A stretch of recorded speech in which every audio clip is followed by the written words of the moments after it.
Yeah. God. You need to come up with something, son. Right. Come up with an idea. But in all seriousness, man, this is an awesome story, man. It does give you, if you didn't have any hope in the next generation, this does give you hope that kids like him, and I hate that I can't remember the kid's name from last week, and forgive me, the kid that's going to Harvard, that he has enough foresight to say, yeah, still, I know I'm a good basketball player. And he believes, I can only assume that he believes in the mantra that if you're good enough, they'll find you. But he wants that Harvard degree as well. Kids with that type of mentality, I truly believe that in this space that Rob and I have, not only should we, I think we should feel obligated to illuminate these type of feats. Oh, great seg. Speaking of illuminate, let's go to the condom story. Look, this is where this dude. Okay, so I told you guys I had 2 stories of entrepreneurship. Kind of. I know everyone, if you have social media and you have Twitter and Instagram and all these kind of things, you saw the story about someone creating a condom that would allow you to know immediately if your sexual partner were infected with an STD or anything of the sort. All right, here's the deal, and I want you guys to listen to me very, very carefully. This is not true. So, and when I saw it on Instagram, and this is on the record, so you can go to our whatever and look at our comments. The person I saw posted, I was like, come on, is this real? You know what I mean? Because immediately, I told you, I got a nose for things like that. When things just don't seem right to me, I question them immediately, and this definitely didn't seem right. Okay, backstory. Here's what I'm talking about. Some kids in England. Again, 3 boys, of course, 14, and 13. They all go to Isaac Newton Academy in London. Of course they do. Of course they go to Isaac Newton. They are charged with inventing or coming up with the idea, which is all it is. It's an idea. These things don't exist, ladies and gentlemen. Condoms that change color when they detect a sexually transmitted infection in not only your partner, but in the person wearing the condom is what the idea was. But basically, it was one of those things that hit the internet and just creates a life of its own. It was an assignment that was given to these kids on like basically how they would change the world, or things, an invention that would change the world. And this was their idea. Now, kudos to the kids, first of all, for again being as deep of thinkers as they are. You know what I mean? Because they are kids. They don't have to know the actual process to which this would happen. But if you're a kid, and obviously these kids are more like me than the other kid, they're thinking like, how can we get our thing in her thing? Yep. But I want to be safe about it. But just think about that. But just think about it. Technically, you would still have to go through with the penetration in order for you to even know, right? Like, maybe. I mean, great idea. But like I said, it's not just for her. It's for him too. So right, right. But I'm throwing just the rubber saying, and it turned yellow. She's like, hold on, you ain't putting that in me, bruh. But is it really gonna turn? Colors without some kind of fluid? Though? All right. You know what I'm saying? Let me finish explaining to you the process of how this would work. Okay. Okay. Yeah, this says the boys based their idea off a common testing method that's been in use for decades: enzyme-linked immunosorbent assay, or ELISA, reported by the BBC. Already used in STI tests such as those for HIV and herpes. An ELISA, or ELISA, uses enzymes that change color when both the antibody you're looking for and a third chemical are added. Okay, so here's the problem. Think pregnancy test. The pregnancy test has a piece of paper, something that's absorbent, that you can absorb the fluid, whatever, the urine onto, in order to react with the other element to create a color or a smiley face or a plus or a minus or whatever. I probably know too much about these pregnancy tests, don't I? Thumbs up. Thumbs up. Right. I know a little bit too much about these things. My favorite one says on the next Mari. Go ahead. You stupid. So per Dr. Maureen Baldwin, she's an assistant, I'm going to say she because it's Maureen, assistant professor of OBGYN at Oregon Health and Science University. She says that the students suggest, quote unquote, the colors now. Back to the colors that you're talking about, that I was talking about earlier. They suggest that green for chlamydia, purple for genital warts, blue for syphilis, and yellow for herpes, end quote. I guess if you got AIDS, you just turn black. your joint just fall like, off. Yeah. Like some razor blades come out and just cut your junk off. That's ridiculous. That's pretty ridiculous what you just said. I'm never in favor of that, by the way, for anyone. Baldwin explains that, quote, all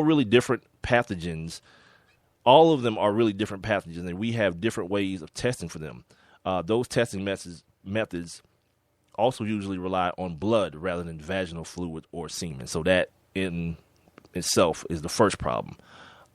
She says the current test for gonorrhea and chlamydia, both bacteria, do not use urine or vaginal swabs, but they detect the DNA of these bacteria, not the antibodies. The test for syphilis is bacterial as well.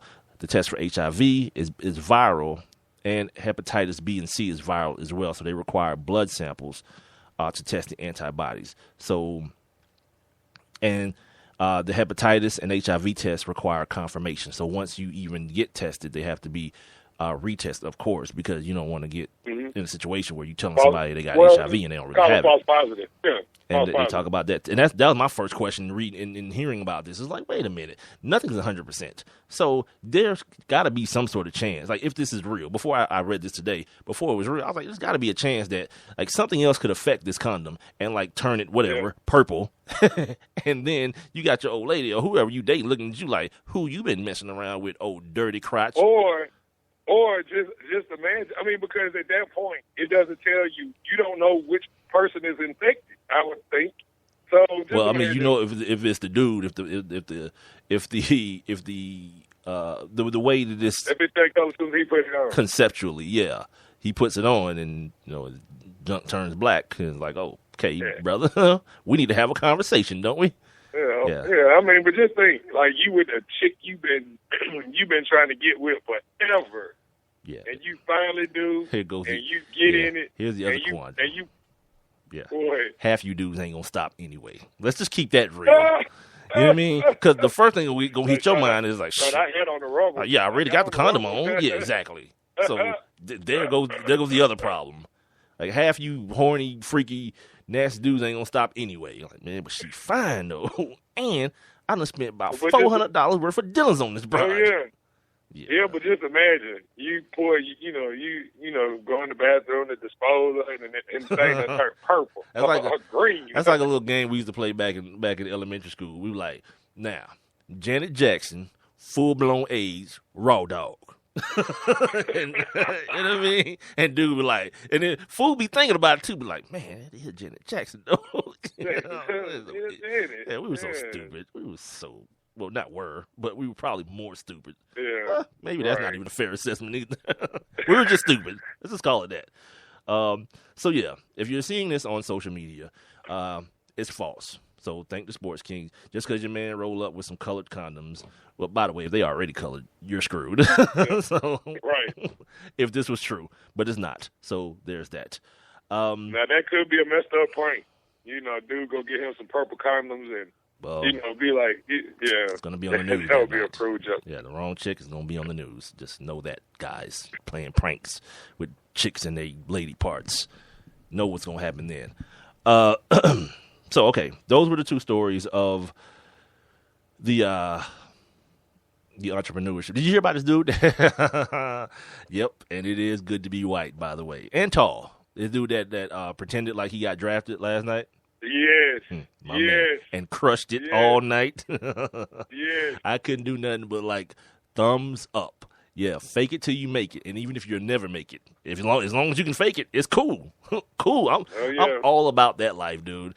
He's like, yeah. Remember that moment. Look at me. I'm 6'10". Of course I got drafted by the Utah Jazz. Yeah, and like he picks this team that no one even cares about. So you're not gonna know he wasn't like, yeah, I got drafted by the Lakers. No, he didn't. Damn it. Yeah, the Utah. That's a perfect one too. He could also gone with Sacramento. Could have gone with them as well. Minnesota.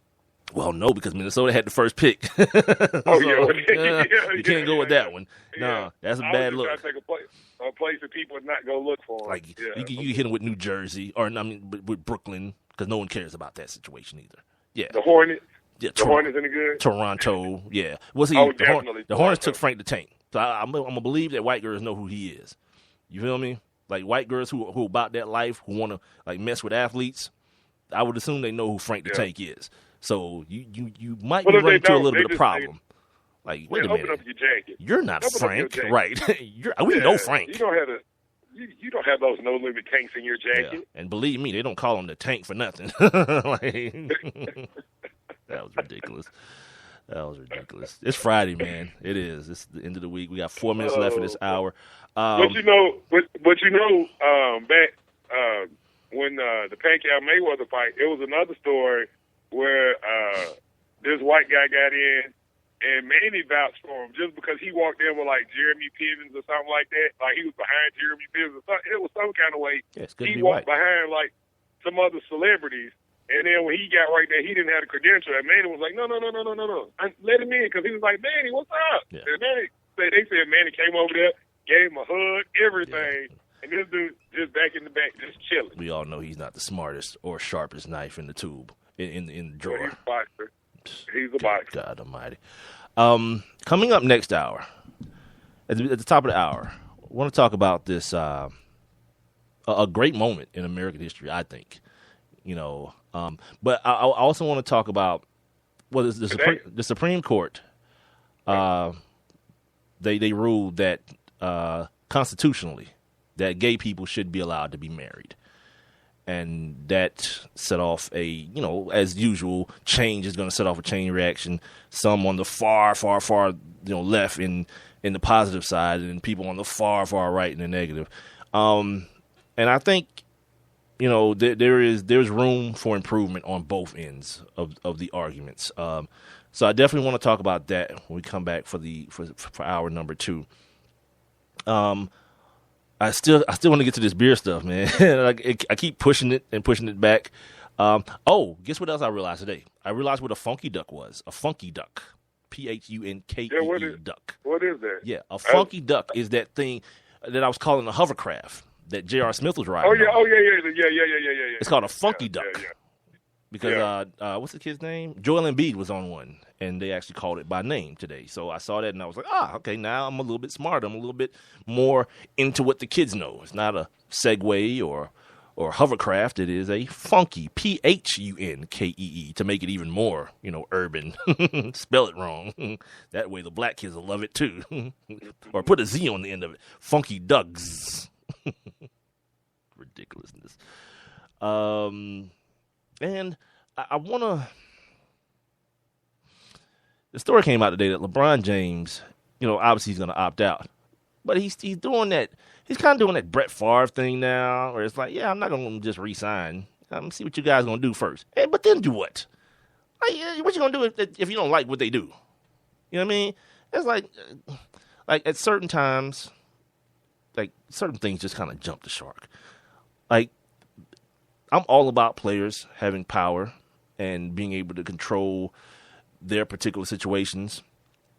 But I think LeBron, he may be reading his own press a little bit too much. A story today on Pro Basketball Talk, he's checking in with what's his name, Dave Griffin, every day to check on what the roster's going to look like next year. Like, at a certain point, Just like if you with a chick and she keep threatening to leave, at some point, you know what you're gonna do no matter how fine she is? Bounce, broad. Bounce. Because at what point is it even worth the headache, man? Like, I understand like the precarious situation the organization's in, but my God, like everyone knew you was gonna opt out, but now why are you prolonging the re-signing part? Because where the hell are you gonna go? Anyway, I was about to say I wanted to talk about that next time. We might get into it a little bit more. But as far as right now, let's go ahead and take a quick break. This is Sports Kings Live. I am Big Mike. The other voice that you hear on the show is Rob Calloway.